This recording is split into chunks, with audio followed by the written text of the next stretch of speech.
Senhor, nesta manhã queremos bendizer Teu santo nome, excelso nome. Louvar a Ti, Pai, pela obra que o Senhor nos fez, enviando o Teu Filho a este mundo para morrer um dia naquela cruz. Essa manhã, Senhor, nós queremos Te render louvores e graça. O povo se reúne, Senhor, para exaltar o nome de Jesus Cristo. Ó Deus, enquanto muitos nestes dias têm se atentado para tantas coisas e menos para lembrar no sacrifício de Jesus, nós estamos aqui, Senhor, rememorando a Tua obra perfeita no Calvário, dolorosa, sangrenta, para perdoar vis pecadores como cada um de nós, Senhor. Obrigado porque o Senhor manifestou Teu amor ao mundo. O Senhor manifestou misericórdia ao mundo. E essa manhã iremos meditar sobre isso, Senhor. Vamos meditar sobre a bem-aventurança da misericórdia. E não há misericórdia maior do que o Teu amor revelado na pessoa de Jesus, no Monte Calvário. E nós estamos aqui cantando, orando e de corações abertos, Senhor, para ouvir a Tua palavra. Edifica-nos, Senhor, edifica o Teu povo, edifica os meus irmãos presentes e os que estão acompanhando a transmissão. E nessa manhã, o momento da reflexão da Tua palavra nos faça, Senhor, rememorar os Teus ensinos e também, Senhor, este momento tão precioso que foi a Tua morte, Tua ressurreição. Nós Te louvamos por isso e Te bendizemos. E pedimos a Ti, Senhor, que nos abençoe nesta programação e dirija, Senhor, nossas vidas neste dia para a glória do nome do Senhor Jesus, o nosso Salvador. Amém. Deixe sentar, queridos.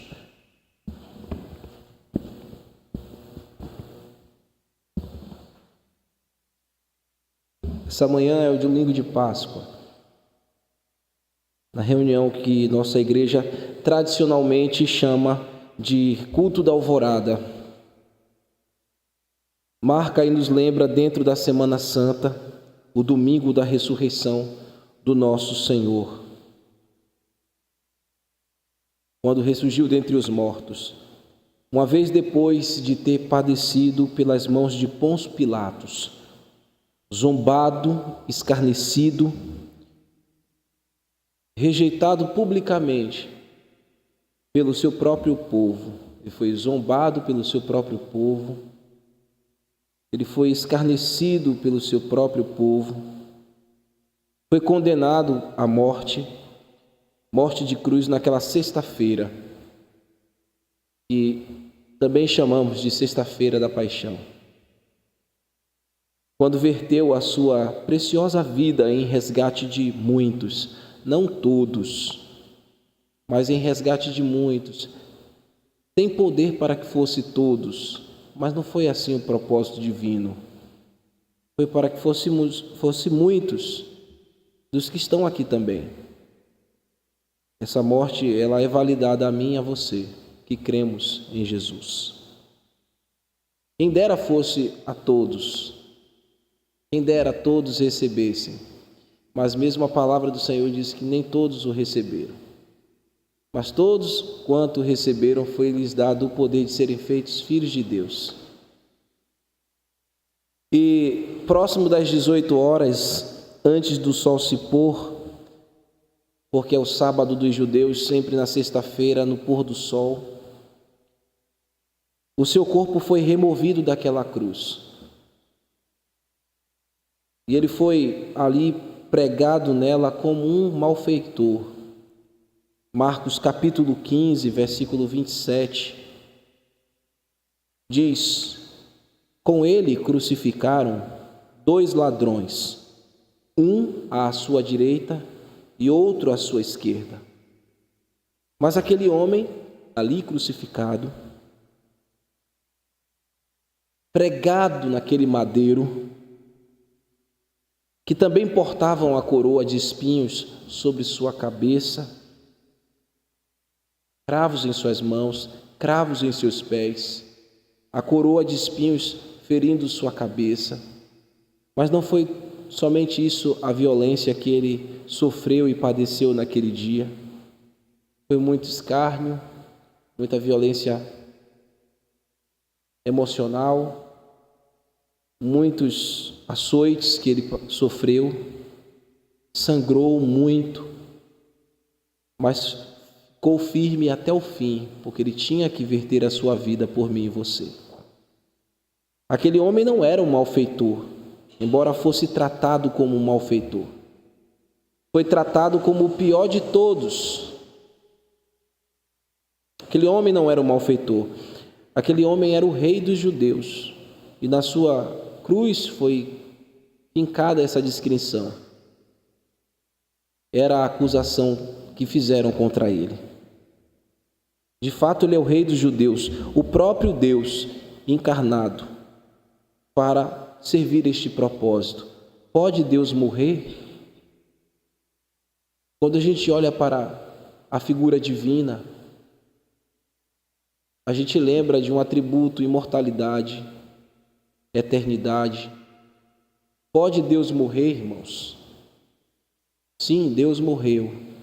Deus homem morreu na cruz. Não é o discurso de Nietzsche, Deus está morto, porque ele ressuscitou. Mas Deus homem morreu na cruz. Ele tinha que assumir a natureza humana para morrer por nós. Se ele não o fizesse, se Deus não se fizesse homem e habitasse entre nós, jamais poderíamos participar da salvação eterna. Não teríamos um sacrifício perfeito. Anteriormente, irmãos, eram cordeiros e animais que, degolados, seu sangue espiado, seu sangue derramado, era para cobrir o pecado da humanidade no sentido dos judeus. Mas não, agora é o sangue de Jesus, que Deus, se fazendo homem, habitou entre nós e morreu naquela cruz, entregando a sua vida, derramando a sua vida para pagar os nossos pecados, para purificar-nos de toda injustiça. Pode Deus ter morrido, irmãos? Sim, Deus homem morreu, porque muito nos amou e quis nos salvar. Essa manhã de Páscoa, nós também refletimos isso, que o impossível foi feito possível e indescritível a gente encontra descrito nas Escrituras Sagradas.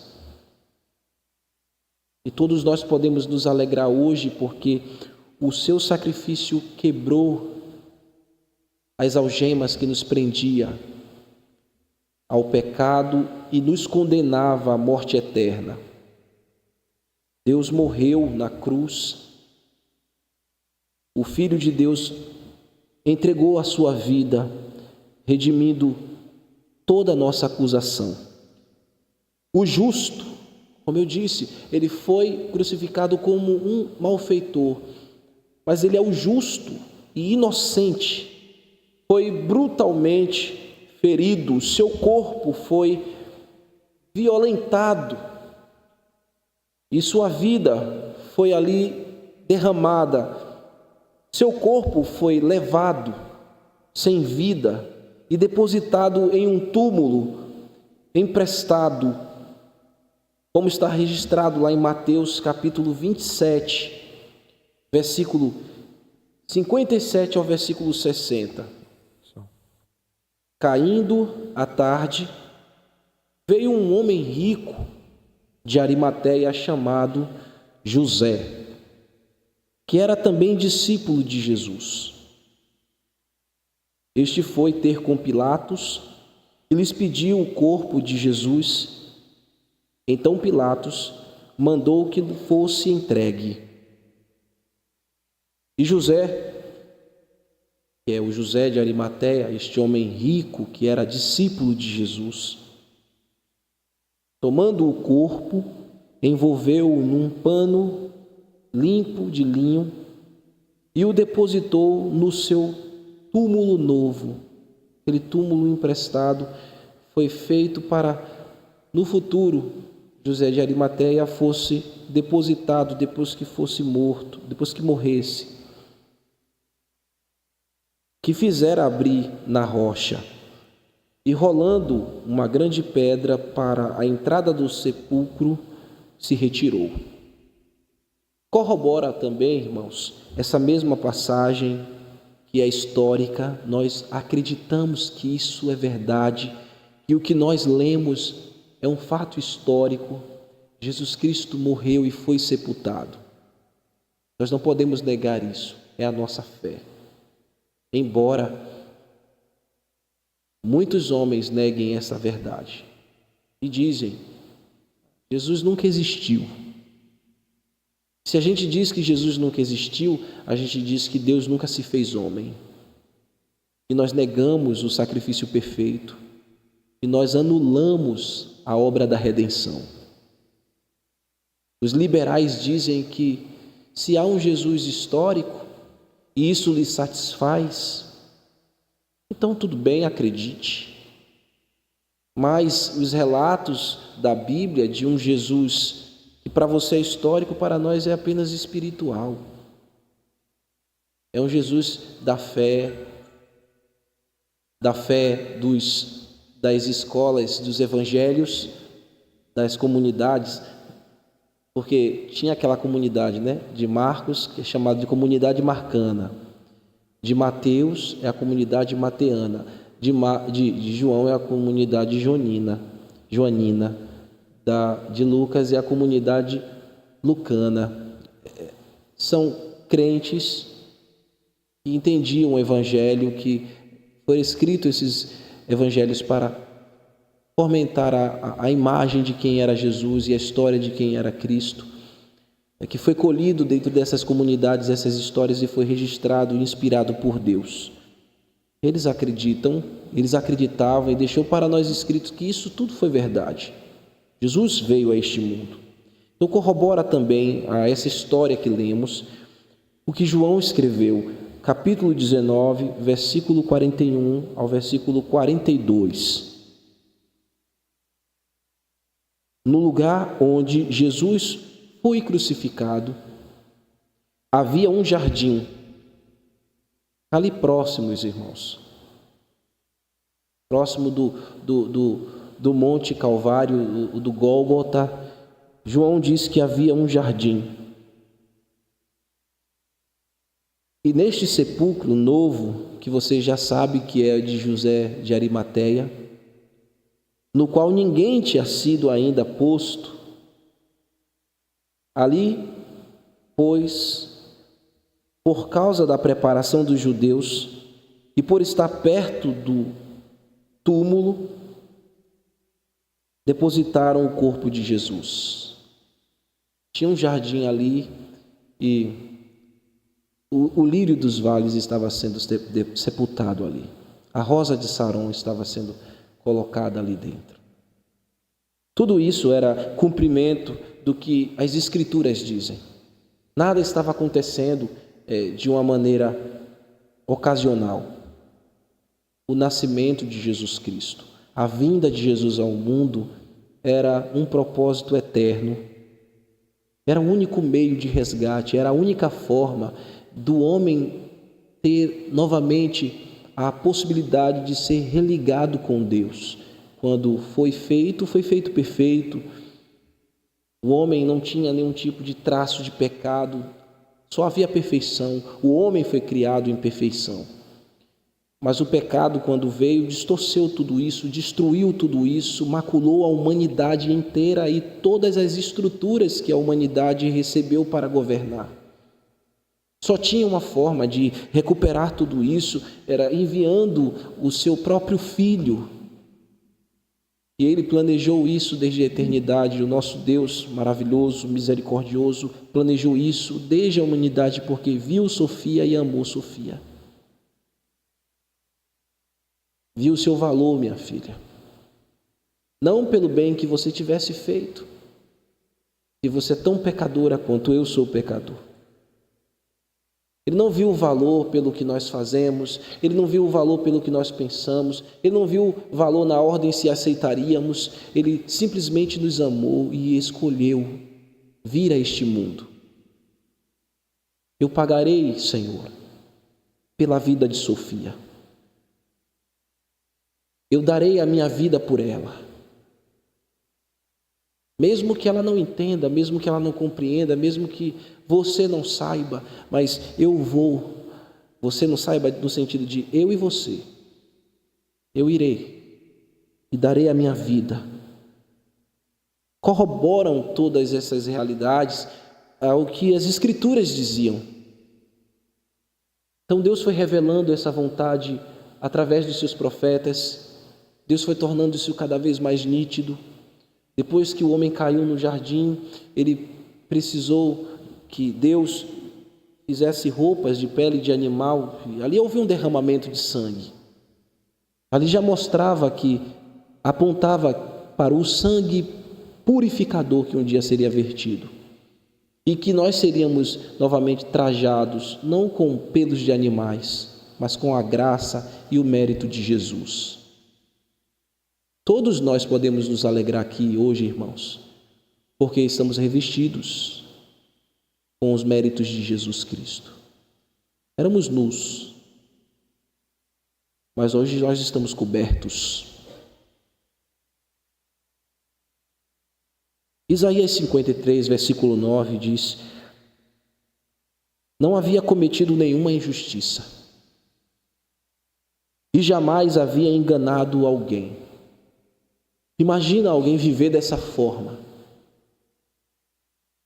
Se você olhar para Jesus com estes óculos, com estas lentes, você ficará constrangido.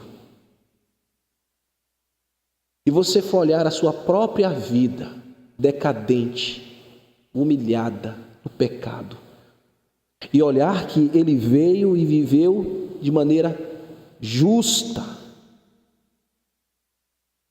e olhar e ver que Ele não enganou ninguém, e ver que este homem perfeito morreu, tomando o seu lugar e assumindo a sua culpa, é de nos constranger, é de nos curvarmos e chorarmos e clamarmos pela sua misericórdia. Ainda assim foi sepultado como criminoso, um homem justo, que nunca enganou ninguém, que nunca mentiu, que não teve uma falha. Ainda assim foi sepultado como criminoso e colocado no túmulo de um homem rico. Porém, a história não acabou ali. Não acabou na morte, na sepultura talhada na rocha, próximo de um jardim, onde o seu corpo foi depositado e uma grande pedra foi rolada à frente da entrada daquele sepulcro. A história não teve esse desfecho, pois no terceiro dia, como neste domingo, de manhã bem cedo, poderosamente Ele rompeu os agrilhões da morte.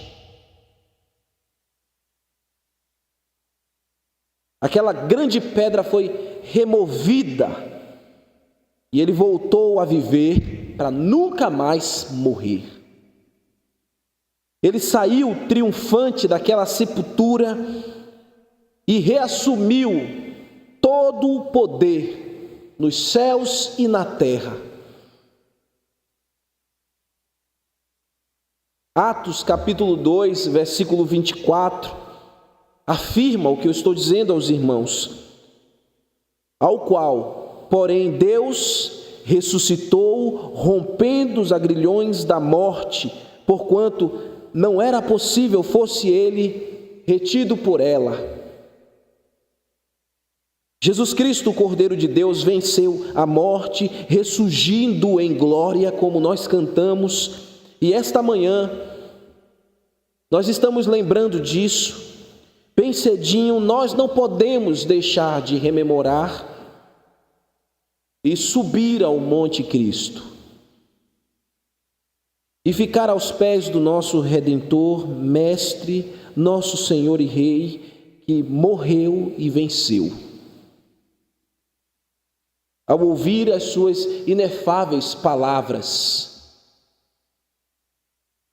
que são para nós, meus amigos e irmãos, o nosso verdadeiro alimento, a nossa verdadeira bebida, que mata a fome e sacia a sequidão de uma alma tão árida como que em um deserto, tão paupérrima, enfraquecida, cruzando a carestia deste mundo, mergulhada em profunda tristeza e miséria. Ele que também é o supremo pastor, guiando a nossa alma, guiando a sua santa grei em fartura, em pastos verdejantes, em riachos de águas cristalinas, na verdade da sua justiça, do seu reino justo e por amor do seu próprio nome. Nós que somos os seus amados súditos, peregrinos aqui, e trazemos conosco este ardente sentimento de sermos nutridos e sermos encontrados e entrarmos no contentamento, na satisfação da justiça de Jesus. Ele que é a fonte, Ele mesmo, o Senhor Jesus da glória, o nosso bendito Redentor, é a fonte do nosso alimento e da nossa bebida. Jesus, o Senhor, Ele é o Senhor das bem-aventuranças. Ele é a fonte das beatitudes, e nós precisamos de cada uma delas, irmãos, dessas virtudes que carregam os súditos do reino de Deus, que dela comeu, que dela bebeu, que são insígnias, que nos distinguem e apontam diretamente que pertencemos a um reino, que você pertence a um lugar, que você tem um Senhor que governa a sua vida, que comprou a sua vida com o seu precioso sangue. São estas marcas que ficam indeléveis em nós, para que todos vejam, nos identificam como cidadãos do céu, da pátria superior, verdadeiros filhos de Deus que aguardam o cumprimento de tais ricas promessas proferidas pelo Senhor da glória, e você não duvida disso. Os quais certamente estão reservadas, guardadas em sua justiça e pelo amor do seu nome, para que um dia no seu reino de paz vivamos plenamente. Essas são as nossas esperanças que nos alimentam e que nos saciam. Hoje a nossa meditação no Monte Cristo é a misericórdia. É tão delicioso ouvir as palavras de Jesus. É palatável ao nosso coração faminto. O sermão Monte Cristo, o sermão do Rei dos Reis, os bem-aventurados, aos misericordiosos. Jesus vai falar aos misericordiosos. É o tema desta manhã. Eu quero ler com vocês, fiquem de pé, por favor, Mateus capítulo 5. Vamos fazer a leitura do verso 7. Eu lerei o verso e depois todos os homens vão ler com força. Em seguida serão as mulheres e depois, uníssonos, toda a congregação fará a leitura do verso 7. Assim disse o nosso Rei: Bem-aventurados os mansos, porque alcançarão misericórdia. Os misericordiosos, porque alcançarão misericórdia. Leiam, por favor.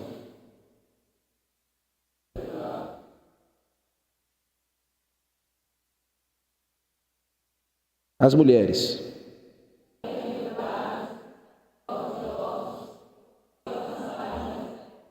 Todos nós. Bem-aventurados os misericordiosos, porque alcançarão misericórdia. Pode sentar, irmãos. Desculpem, eu li equivocadamente, não foi? Eu li bem-aventurados os mansos. A gente já passou por isso já, né? Mas graças a Deus vocês retificaram.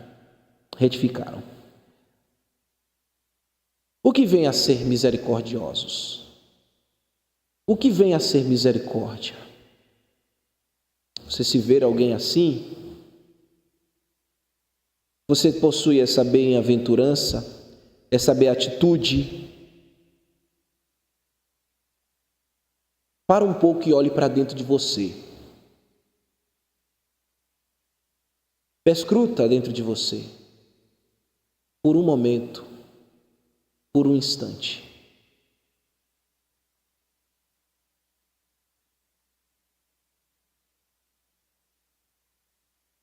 Você precisa refletir porque, infelizmente, misericórdia é um termo que, embora sendo muito utilizado, está presente no vocabulário do cristão, está presente no vocabulário de quem não é crente, mas infelizmente só passa de um discurso. É muito comum as pessoas sacarem a expressão misericórdia em vários momentos do cotidiano. E você grita misericórdia, Senhor, em momentos de tensões, em horas de dificuldades, em momentos de sofrimento, você usa a expressão misericórdia, Senhor. Mas também as pessoas utilizam misericórdia por banais brincadeiras. Usam como gozações. Usam no momento do bullying.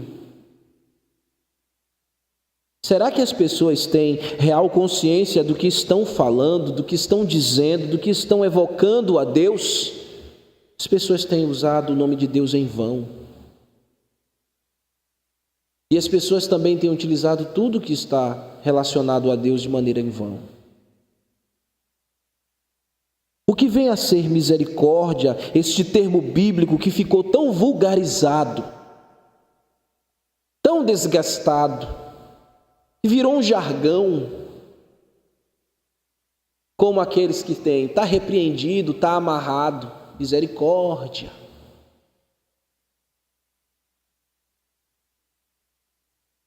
E utilizado de qualquer maneira por muitos, sem nenhum entendimento. A expressão misericórdia tem uma definição formal, discursiva, tem. Segundo os principais dicionários da língua portuguesa, o Michaelis, que é um dos melhores. E se você também for em um dicionário etimológico, que trata da origem da palavra, você vai ver a definição. Eu trouxe uma compilação.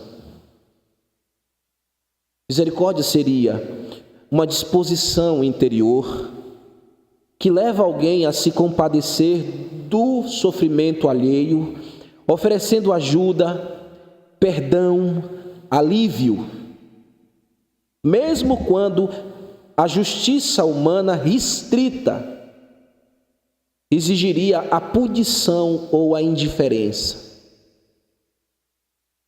Trata-se de uma virtude moral e espiritual que combina compaixão ativa, benignidade e perdão, frequentemente associada à clemência. de alguém superior para com alguém inferior, especialmente quando este culpado, essa pessoa que está em uma posição inferior, está em miséria. Esta aqui é uma boa definição, compilada dos melhores léxicos ou glossários que nós temos disponíveis na nossa língua portuguesa. Irmãos, a palavra misericórdia é a fusão de duas expressões: miséria e coração.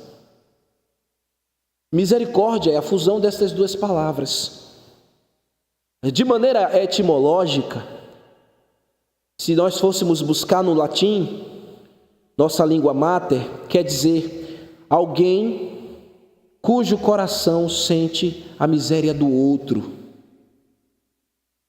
Você tem este coração?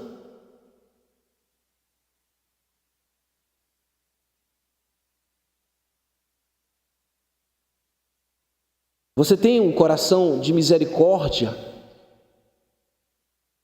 Essas duas coisas já foram fundidas, miséria e coração. Você tem o coração que arde em procurar aliviar alguém, um outro, em procurar transmitir dignidade para alguém e outro. O coração de Deus arde por isso. O coração de Deus nos viu em miséria, em falência, em decadência, em desgraça absoluta e ardeu desde a eternidade.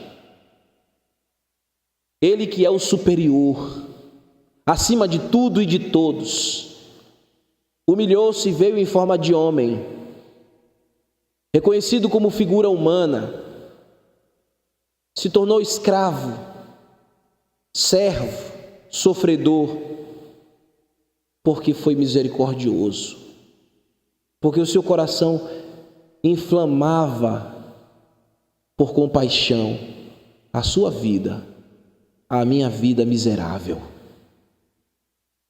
Mas ele requer que os seus filhos tenham este coração, e ele está no monte pregando: bem-aventurados os misericordiosos, porque eles alcançarão misericórdia. Agora vejam, neste verso, as palavras que Jesus usou. Jesus usou misericordiosos e Jesus usou misericórdia. Vejam como estas palavras, irmãos, um verbo e um adjetivo grego, se aplica para as nossas vidas. Vejam como ela se comporta aqui no texto das palavras do nosso rei. A expressão grega utilizada, descrita por Mateus, para o nosso idioma, a nossa língua, termo misericórdia, é o verbo leo, verbo grego leo, significa ter profunda compaixão. Não é uma compaixão, sabe, Maristela? É uma profunda, é um peso de compaixão. E agir também com piedade. Demonstrar misericórdia em ações práticas. Isso que significa leo, misericórdia, no grego, para nós. Em outras palavras, é levar ajuda, levar socorro ao aflito, ao necessitado que se encontra em estado de miserabilidade. Ter olhar para isso, ter olhar sensível. É para isso que a igreja está aqui, neste mundo, para exercer a misericórdia, para ter um olhar, Késia, compassivo.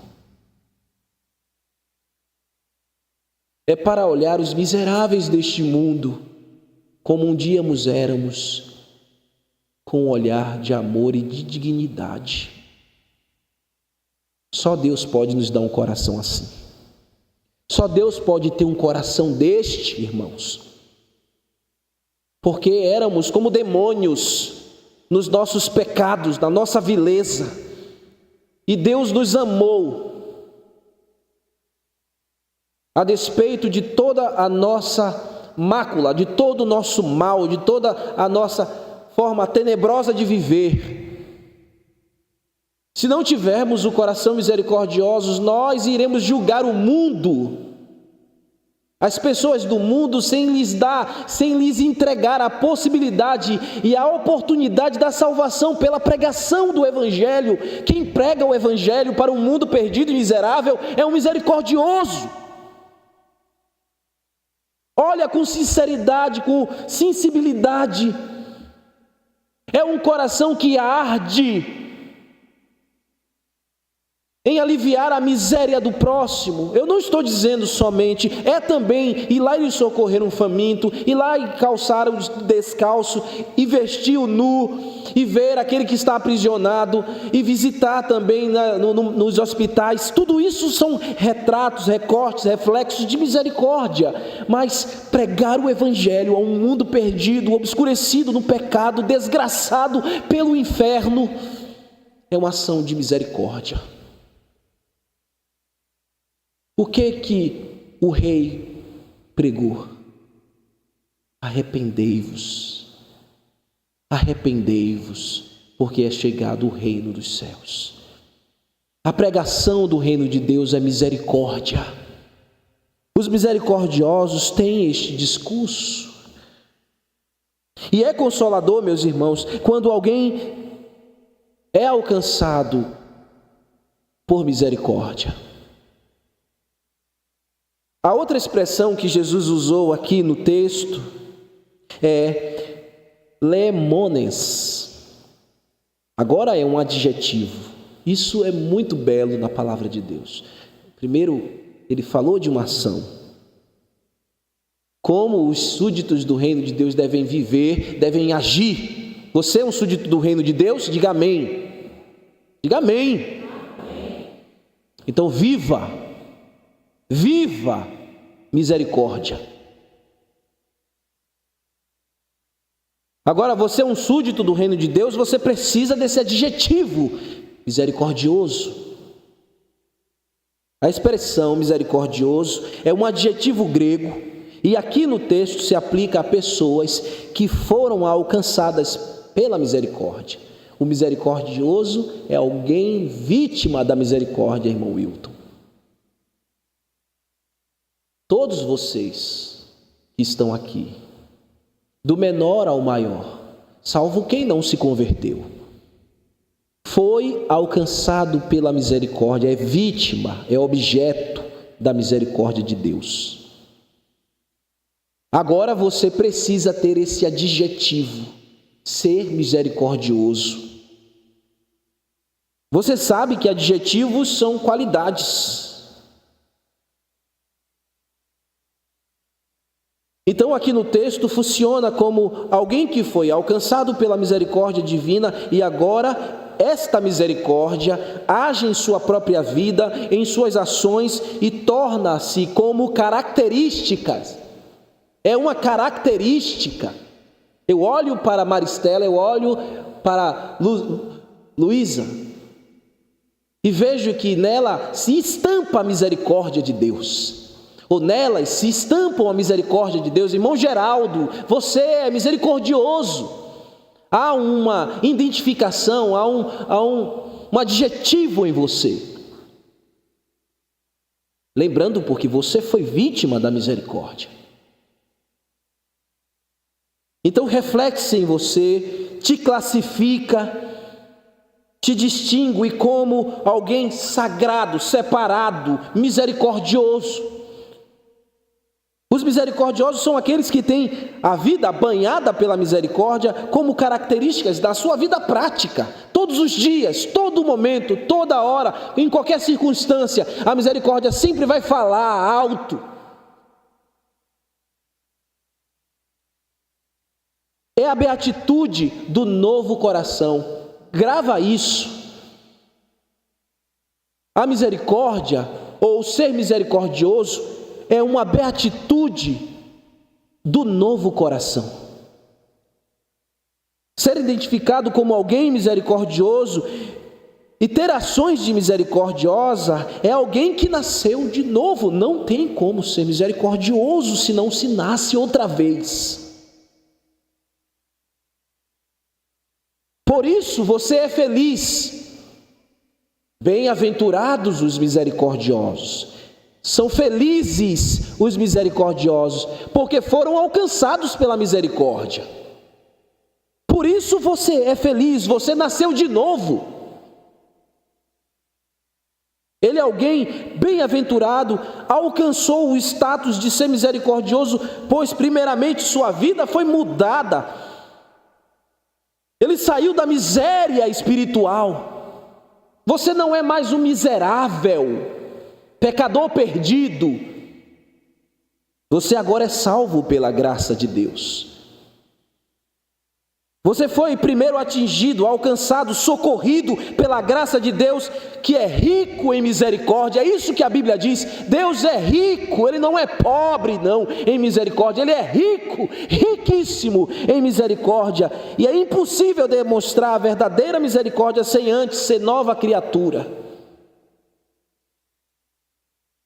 Se de fato você nasceu de novo, você precisa demonstrar misericórdia em ações e em adjetivo, como verbo e como adjetivo na sua vida. Senão você precisa reavaliar a tua fé. Senão você precisa reconsiderar as suas palavras. O Senhor está dizendo no Monte Cristo que o seu súdito, o seu servo é um homem misericordioso, é uma mulher misericordiosa. Tem ações que o distinguem e é a sua identificação desde quando nasce de novo até quando volta para o céu. Você vive a vida até o fim dela assim. Efésios capítulo 2, por favor, versículo 4 ao versículo 6, te recorda isso.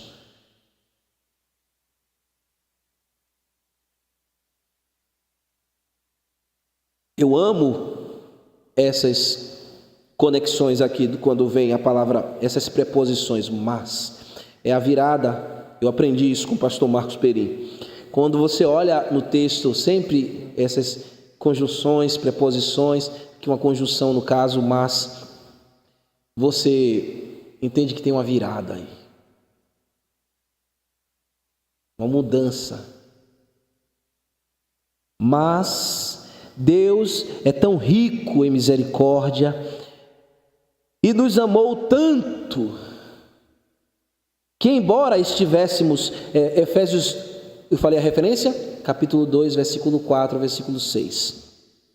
Que embora estivéssemos mortos por causa dos nossos pecados, Ele nos deu vida juntamente com Cristo.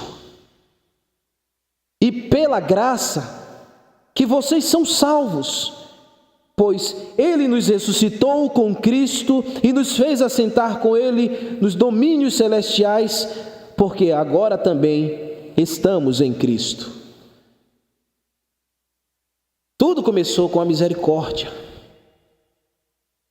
mas Deus que é rico em misericórdia. Se a gente fosse aplicar essa virada na sua vida, também pode acontecer se você se demonstrar mais misericordioso e misericordiosa.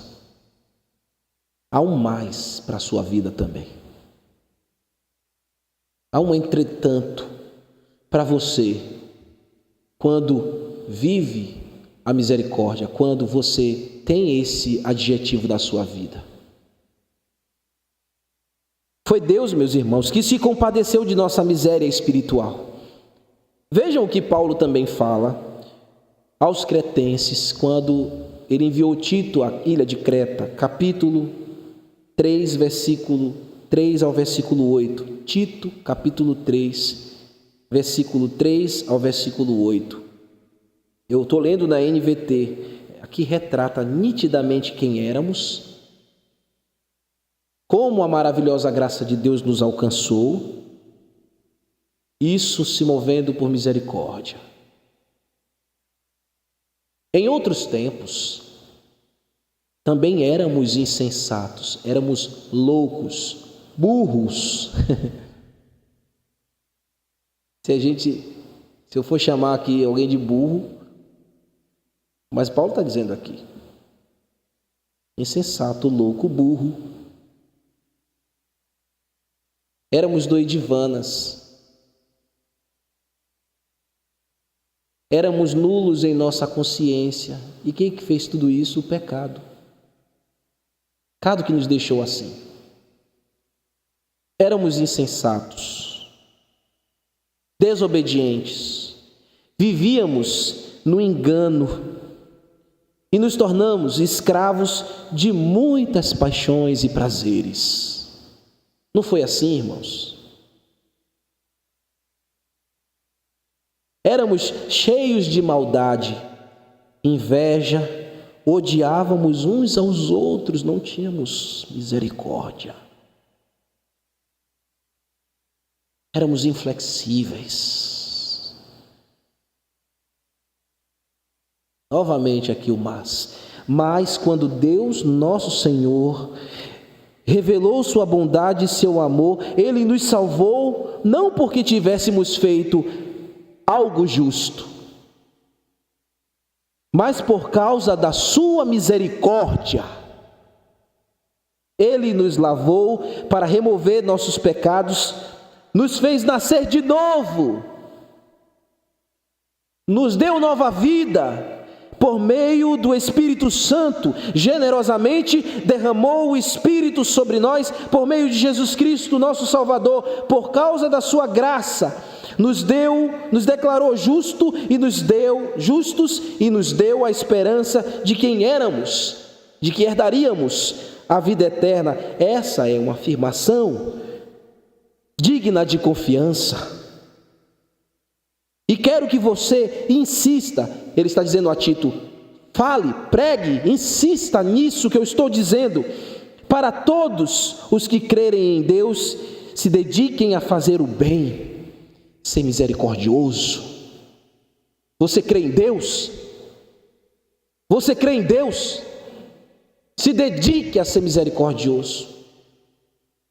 São ensinamentos bons e de benefícios para todos. E por que você pode fazer? Porque Ele derramou o Espírito Santo em você. Tudo começou pela misericórdia. E Ele deu o Espírito Santo para que você viva de forma misericordiosa. A misericórdia de Deus nos alcançou graciosamente, mudando nosso coração vil, condição de vileza como nós vivíamos, como nós nos encontrávamos. Fomos purificados dos nossos pecados e declarados justos pelo mérito de Jesus Cristo, não porque fizemos alguma coisa de bom, mas porque Jesus é que fez tudo em nós. E podemos dizer que somos bem-aventurados hoje, e podemos fazer o bem a todos. A igreja deve fazer o bem, a igreja deve ser misericordiosa, os irmãos devem ser ricos em amor, ricos em compaixão. Os súditos do reino de Deus são identificados assim. Podemos transmitir estas verdades e devemos pregar isso, nós devemos ensinar isso a todos, porque são fiéis estas palavras. Isso deve ser a pregação ensinada no púlpito, na nossa vida diária, na nossa prática, na nossa família, na nossa casa, no casamento. Homem misericordioso, mulher misericordiosa, filhos misericordiosos. O mundo está carecendo de gente misericordiosa. Nós estávamos como o cego Bartimeu, que estava clamando à beira do caminho: Jesus, filho de Davi, tem misericórdia de mim. Nós éramos como ele, miserável, pobre, cego, nu.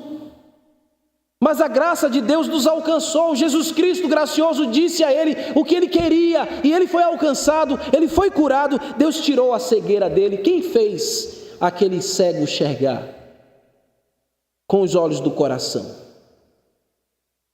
Porque antes de ele enxergar com os olhos naturais, ele viu o gracioso Jesus Cristo.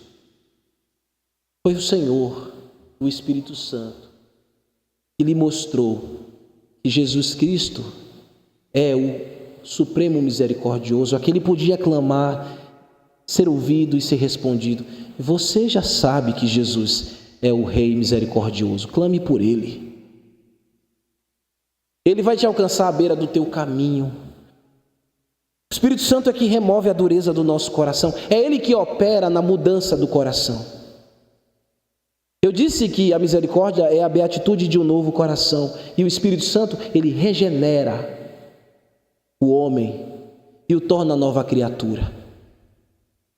E pelo poder do Espírito Santo, você pode sair daqui cheio de misericórdia. Cheio. Eita, Juju, bota aí no... Desliga, minha filha. Olha, volta para Mateus, capítulo 5, versículo 7.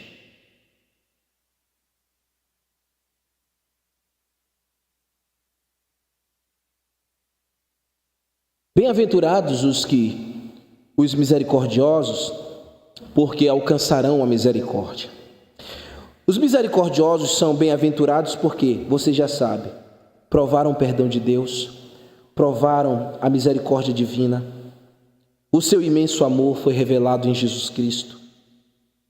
E ele tem essa tão grande salvação como objeto. E, portanto, vive suspirando. Suspira por compaixão. Suspira por sincero amor para com as pessoas. Assim como receberam misericórdia, conseguem reproduzir misericórdia. Consegue doar misericórdia ao seu próximo. Você está aqui para ser misericordioso com quem está ao seu lado. Você não está aqui para viver em guerra com quem está ao seu lado, à sua frente, acima de você, abaixo de você. Você está aqui para demonstrar amor, misericórdia, perdão, coisas que você viveu de Deus. Isso precisa abalar suas estruturas como crente. Isso precisa abalar suas estruturas como um ouvinte. Conceitos que você carrega dentro de si precisam mudar, ser remodelados. Essa manhã, se você se ver incapaz de praticar a misericórdia, de praticar a misericórdia, não pratique a miséria não. Se você se ver incapaz de praticar a misericórdia, é porque talvez traumas do passado te impedem. Talvez você, tão vítima de traumas do passado, que deformaram você, impedem você agir de misericórdia. Às vezes não é um trauma do passado, às vezes é a própria incredulidade. Eu quero dizer que estes sentimentos, seja um ou seja outro, quando eu falo de traumas, são tantas coisas, não dá para elencar. Seja a incredulidade, sejam os seus traumas, se você não ainda vive misericórdia, é porque você ainda não foi alcançado por ela. É fato. Ela ainda não banhou o teu coração ainda não foi lavado por ela. Por isso, esta manhã você ainda se vê infeliz. Por isso, você não é um bem-aventurado ainda, mas você pode, essa manhã, sair daqui inteiramente capaz, inteiramente feliz. Você precisa nascer de novo, se tornar alguém bem-aventurado, ser como Tiago diz. Ouça o que Tiago diz. Tiago capítulo 2, versículo 13. Não haverá misericórdia para quem não tiver demonstrado misericórdia. Isso é muito forte. Estou lendo na NVT. não haverá misericórdia para quem não tiver demonstrado misericórdia. Mas, se forem misericordiosos, haverá misericórdia quando forem julgados. Você e eu, um dia nós estaremos diante do tribunal de Cristo, diante do tribunal de Deus. Essa passagem aqui que lemos de Tiago, em uma primeira leitura, aponta para aqueles que plantam a misericórdia. Planta a misericórdia, colhe misericórdia, no dia em que mais precisar. Mas ela também revela uma outra verdade paralela, que é esse juízo que eu estou dizendo, onde um dia estarei eu lá, onde você, Elô, vai estar lá também, onde o irmão Antônio estará lá. Todos nós estaremos lá, e nós não iremos fugir disso. Você estará diante do tribunal de Deus, diante do juiz de toda a terra, e nesse dia, se você rejeitou a graça, se você rejeitou a misericórdia, se você rejeitou a manifestação da misericórdia de Deus pelo ato salvífico de Jesus Cristo, que nós estamos lembrando esta manhã aqui, de Páscoa, não pense que nesse dia, você que não foi clemente, que não recebeu a clemência de Deus, viverá no dia do juízo favor de Deus. Não viverá. A misericórdia se abraça hoje. A misericórdia se vive hoje, se pratica agora. Naquele dia, no dia do tribunal de Deus, o pagamento será sem misericórdia para os que não tiveram misericórdia. E será justo. Ninguém poderá se queixar.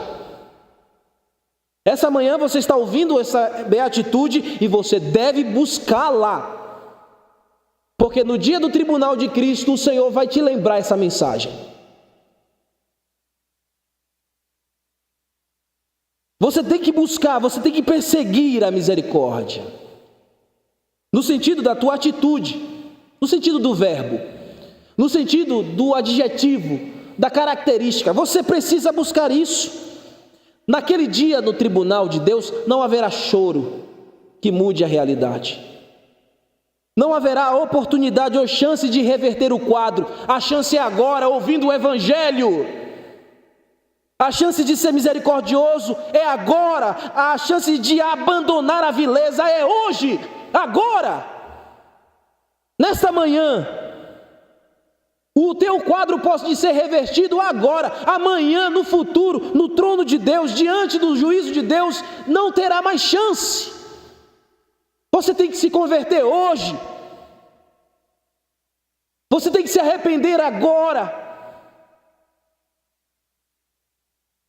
Ao passo que aqueles que alcançam a misericórdia, aqueles que vivem, que abraçam ela hoje, naquele dia, triunfarão no juízo.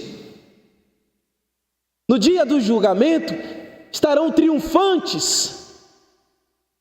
Serão achados e chamados de bem-aventurados e colherão misericórdia eternal.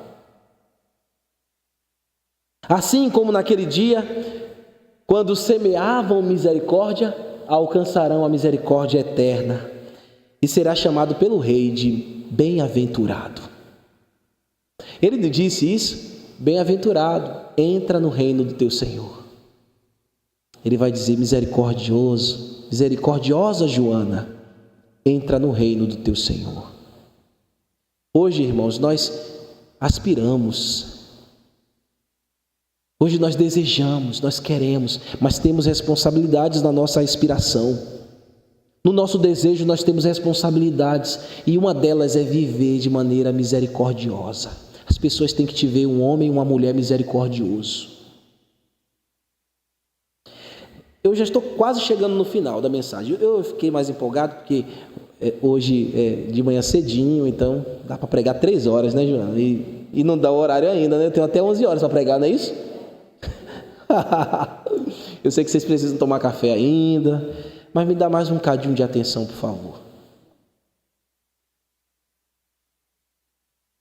Porque o mundo que você vive, se você não nascer de novo, se você não fluir em misericórdia, o mundo que você vive não está disposto para isso, não. O mundo que você vive é um mundo de cão. Nós vivemos em um mundo sem misericórdia. Nós temos patrões sem misericórdia. Nós temos colegas de trabalho sem misericórdia. São traíras, que roubam, que sugam a sua sinceridade, a sua honestidade. Você não deve ser bobo, viu? E boba. Lembra da mansidão? Ser manso não é ser bobo. Você tem que ficar atento, prudente, como a serpente, mas humilde como a pomba. Você tem que saber que o mundo que você vive não tem o discurso da misericórdia bíblica do que você ouviu. E você vai topar, você vai ter que lidar com aqueles que não têm misericórdia. É o mundo que você vive. Eu vivo. A compaixão no mundo, ou a misericórdia no mundo, é sinônimo de fraqueza. Você sabia disso? O mundo chama a misericórdia de fraqueza. Se te vê com atitude de perdão, de perdoar, vai dizer, você é otário. Como você perdoou? Se você brigar com seu marido hoje de manhã, antes de tomar o café da Páscoa, e aí na segunda-feira você for conversar com sua colega, lá no trabalho. Ah, meu marido fez isso, né? Mas eu perdoei ele, porque eu amo. Você é boba. Cadê a misericórdia? Não tem.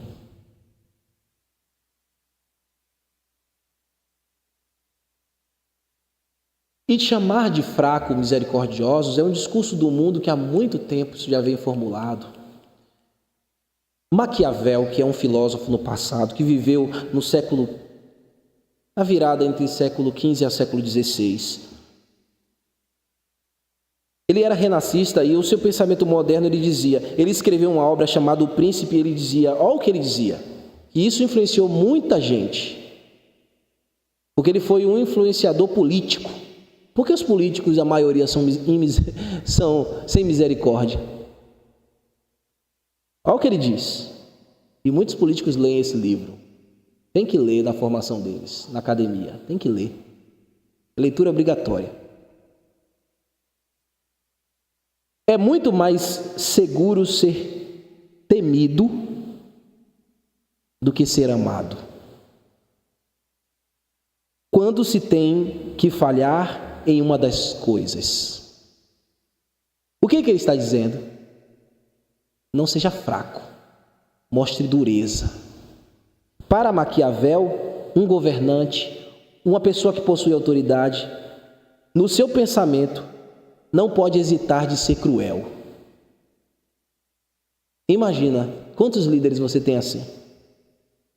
Na política a gente vê, mas muitas igrejas sofrem com pastores assim. Ou famílias sofrem com chefes de famílias assim. Sem misericórdia. É um risco político para Maquiavel. As pessoas bebem isso e reproduzem isso. E havia uma outra linha de pensamento, uma filósofa do passado, Rand. Ela viveu ali entre século XX e século XX. Ela foi fundadora do objetivismo. O que é objetivismo, meus irmãos? É uma ideia que fala da objetividade no sentido de que todas as opiniões e desejos humanos devem ser uma máxima da razão. Então, não tem lugar aqui para um caminho de emoção, fé e nem de intuição. E se praticar bondade para alguém for algum caminho, deve ser pelo caminho da razão. Não tem fé. Não tem Bíblia. Não tem reflexão espiritual. É só razão. E o que ela valorizava? O egoísmo. Porque as pessoas são tão egoístas. Sabe o que ela dizia? ela dizia que o egoísmo é uma virtude. Ela escreveu uma obra chamada A Virtude do Egoísmo. E ela afirmou, olha o que ela disse, e isso muita gente leu e lê até hoje. Em um das suas expressões, ela diz: a piedade pelo culpado é a traição do inocente. Mostrar misericórdia é trair alguém que é inocente. Então não tem que ter espaço de misericórdia. Para ela, misericórdia é um vício, algo ultrajante. Para ela, misericórdia é degradação da moral, é falta de compaixão, é sabotar a justiça racional. Para ela, a virtude verdadeira é ser egocêntrico, pensar em si, promover o melhor para si e viver racionalmente. Quando as pessoas, meus irmãos, vivem de maneira racional, elas fogem da misericórdia, porque misericórdia fala de volição, sentimento. Nós temos isso. Você não se machuca quando alguém lhe fere com palavras? Quando alguém lhe faz alguma coisa que você não sofre? Volição. E por que você vai afogar isso? Porque muitos afogam isso, porque estão assim. Nietzsche era um outro que dizia, um outro filósofo, ele dizia que misericórdia é para os fracos. Ele acreditava que ter compaixão era uma atitude de degradação. E especificamente para quem buscava misericórdia do divino, porque Nietzsche ensinava que Deus estava morto, Deus morreu. Então, para esse filósofo, que influenciou muito a academia, misericórdia é buscar alguém que nunca vai dar, se Deus para ele morreu. Mas nós que somos cristãos, nós rejeitamos esses discursos. Nós que somos cristãos, nós não recebemos a filosofia humanista, nós não ficamos com as concepções dos ateus, nós cremos na própria sabedoria encarnada que é Jesus Cristo. Nós ficamos com o que o Senhor Jesus diz e com o que a palavra de Deus diz lá em Hebreus. Por isso mesmo, convinha que todas as coisas, ele, semelhante aos irmãos, para ser misericordioso e fiel sumo sacerdote, de todas as coisas referentes a Deus, ele se fez propiciação pelos pecados do povo.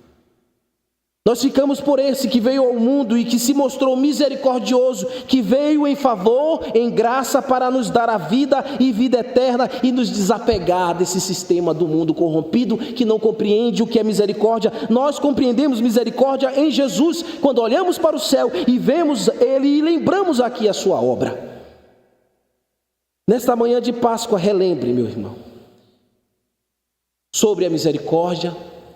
Busque a misericórdia pelas Escrituras, e um dos textos mais conhecidos, misericórdia, como diz a palavra do Senhor, as misericórdias do Senhor são as causas de nós não sermos consumidos. E isso, querida, elas se renovam a cada manhã. Nessa manhã de Páscoa, Deus está renovando a sua misericórdia, e Ele quer renovar você também. Amém? Vamos ficar de pé e vamos orar a Deus.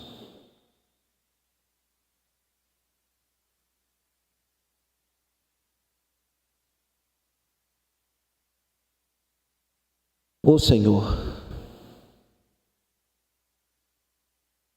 Tua palavra também diz que o Senhor quer misericórdia e não holocaustos, sacrifícios em vão. O Senhor deseja um coração quebrantado e contrito.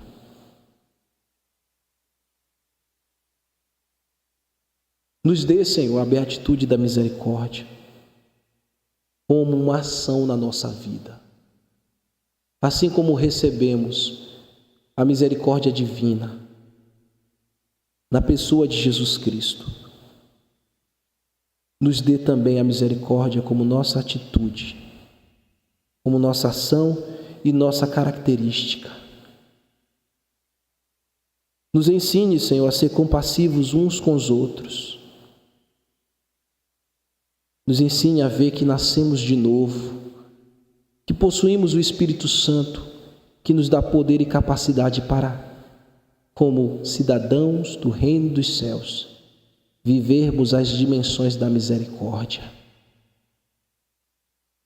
Porque essa manhã nós estamos lembrando o maior ato de misericórdia,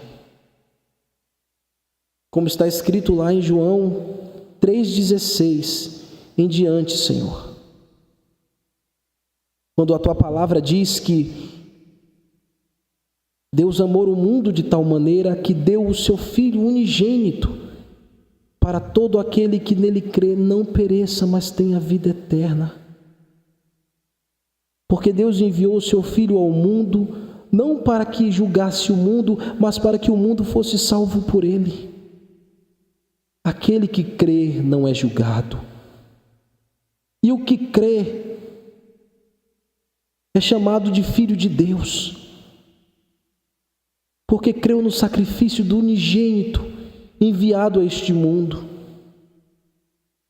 Mas há um julgamento para aqueles que rejeitam a luz, para aqueles que rejeitam o Salvador do mundo, porque demonstram que amam mais as trevas do que a luz, e vão para as trevas porque as suas obras são más. Ó Senhor, eles vivem aborrecidos porque não querem a verdade. Mas a Tua própria palavra diz que todos quanto Te receberam, foi dados a eles o poder de serem feitos filhos de Deus.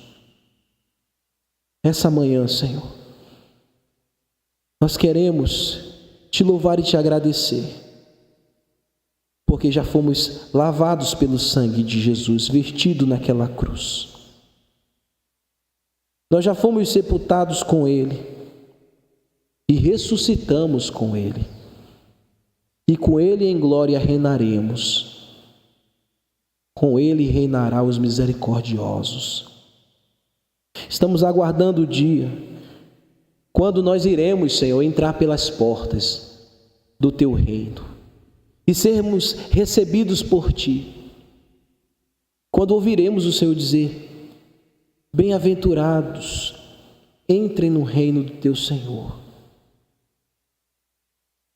Por isso lhe peço, lhe clamo, Senhor, que aquele que me ouve essa manhã, tanto na transmissão como aqui, que ainda não tem essa convicção, que ainda não crê em Jesus como seu Salvador, que se arrependa, que se renda, que receba o sangue de Jesus Cristo em sua vida, seja purificado, seja feito feliz e seja tornado por Ele como alguém misericordioso que foi alcançado pela misericórdia.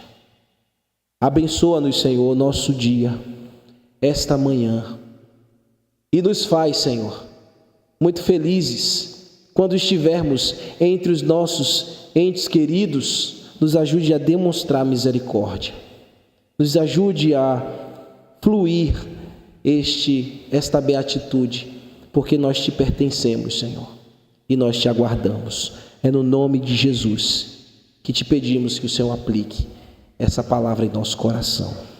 Amém.